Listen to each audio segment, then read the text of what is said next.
Subhanallah walhamdulillah,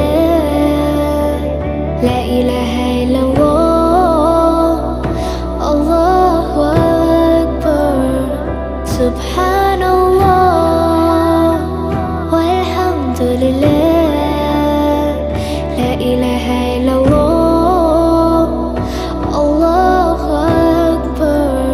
Subhanallah.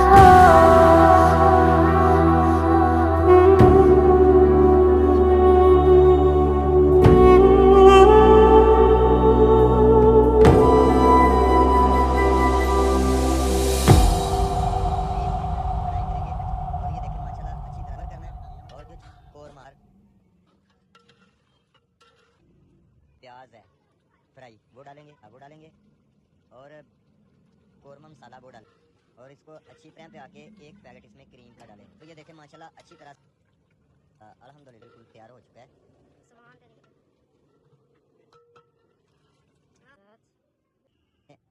और हम लाल मिर्च वो डालेंगे, लाल मिर्च डालेंगे उसके में और इसमें थोड़ा सा धनिया डाल देना। ये रेसिपी हमारी बिल्कुल मुकम्मल तैयार हो चुकी है।